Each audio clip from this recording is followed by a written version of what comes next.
Yes, I. Maverick again, but there, See, and me feel duty bound and obligated. Me have a responsibility to respond and set the record straight and put into context. See, some things when me hear Sir P say on him channel about champs. See, no me can I don't know, Sir P. Me not have the luxury of hiding behind some graphics. Everybody know who me is. See, it's a Maverick. See, yeah. But that rant where Sir P rant about champs. Now, first of all, let me say this.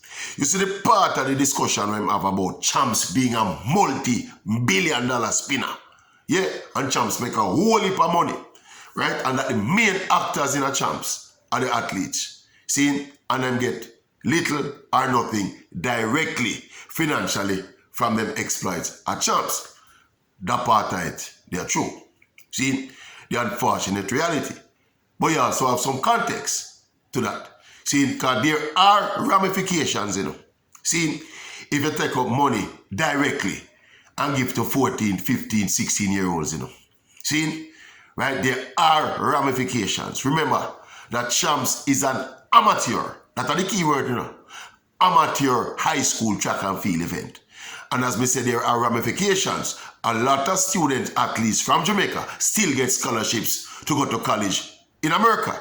See, and you realize, Sir P, I don't know if you know, but if we give them money directly as champs athletes, that could jeopardize their future in college in the United States. And believe it or not, still quite a lot of student athletes from Jamaica, see, get scholarships annually if you go to college in the United States. A lot of them don't go on to become any big international superstar in a track and field, but them get an education and them get them degree and them become functional operatives in the society. See me I say, so there are ramifications. You can take up money and say you pay 14, 15 and 16-year-olds for run a champs, right? Boom. So, but I agree, that part of it is factual, but as me say, at the context, it lack the context. All right, now. That's the part where Sir P get him tickified now. Now me going to start on the ram bang section I'm argument now. See, this big halabaloo, Sir P, about athletes, student athletes at champs, see, have to sacrifice them time to train and compete at champs and represent them school and make money, millions of dollars for ISA and the sponsors of champs and blah, blah, blah. Not no go some, boss. Not no go some, by and large. Not no go some. See, first of all, Sir P, see, the majority of the athletes who you see running up at champs, the star athletes where we are jump up and down in a stadium and we are in our living room and mash up a houseboat. See, the majority of them got into those schools because of their athletics prowess, not because they were any A or B or even C plus students. The majority of them. And trust me, Sir P, me used to play school sports. See, me used to play football, cricket, and little, 1 year at champs. Was not champ star. See, but at the same concept. See, I mean, I can tell you from my experience.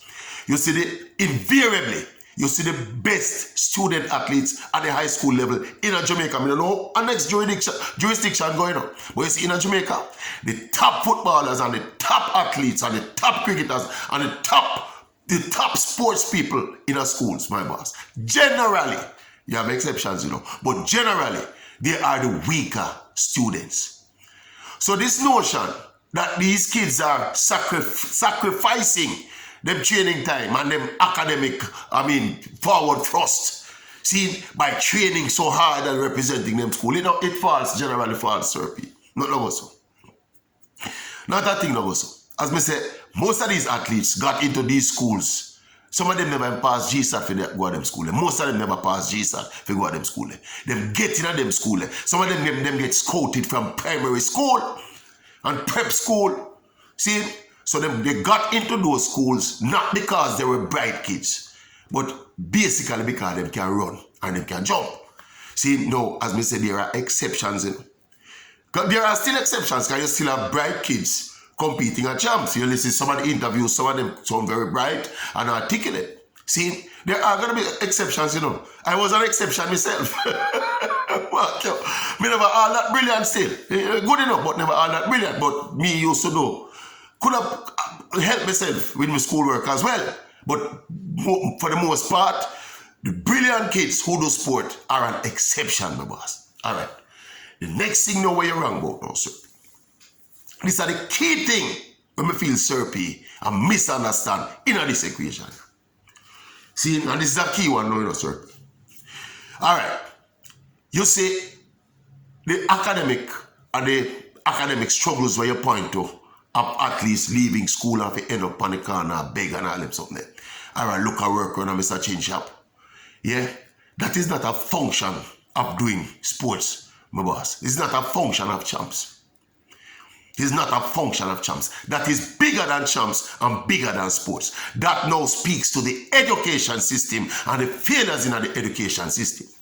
See, and we have data for back up that. A couple of years ago, I was writing something about this issue. See, and I took up my phone. You know, I never get through simply, but I took up my phone. And I call the Ministry of Education because I was arguing with some people about it. And just by my anecdotal knowledge of playing school sports and understand how school sports go, I didn't want the data to substantiate something I made a right. See, now I eventually got to the Ministry of Education. This was a couple years ago, a few years ago. See, and I was presented with the data, my boss. Startling as it was. See, that the majority, of 11th grade students in Jamaica, leaving high school, the vast majority, I can't remember the exact percentage right now, but it was way more than half. If I'm not mistaken, it was something closer to 60% or 70%.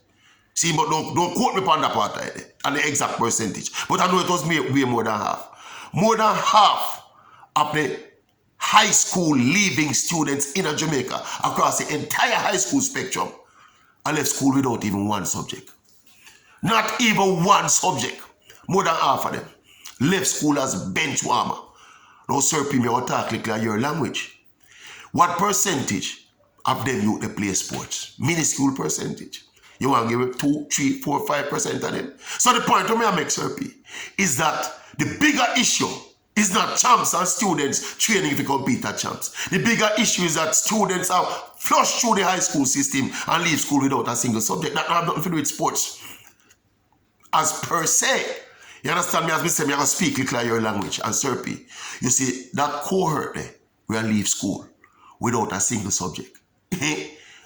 That is the cohort that is invariably producing your 87s and your 90s. What you call them again? The kerosene them. See? It's not the people them who go school, go run and play football, Sir P. You understand me? You see, if the point I make to you, it is more than likely based on those percentage I got from that data I got from the Ministry of Education. It is highly likely that these athletes, whether those who went and trained and competed at champs, if they never, first of all, if them could run, they would not get in enough of them school where them get in. See? And also, if they never run, they more than likely to leave school without a single subject same way. You see what I say? Yes, my boss. Yeah, man. Your turf and your turf, you know. But Sir P, you step on my turf now, so me have to correct, you know. You see me I say to you? Yes. So this notion, this is part of your argument. Say these kids are sacrificing their education to compete at champs to enable ISA and the sponsors to make a bag of money. It's not on all fours. Weak argument, my brother. See?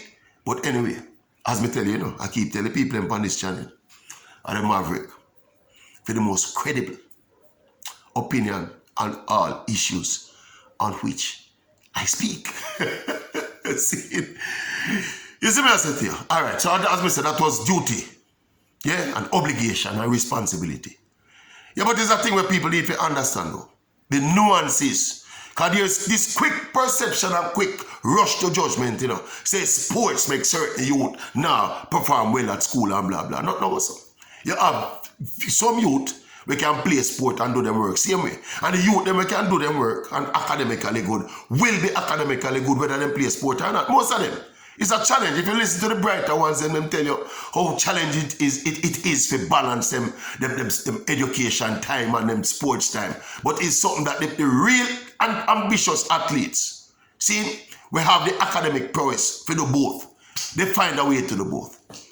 See, this thing about is because a man play football or because a man run why he can't not, you know. No, so.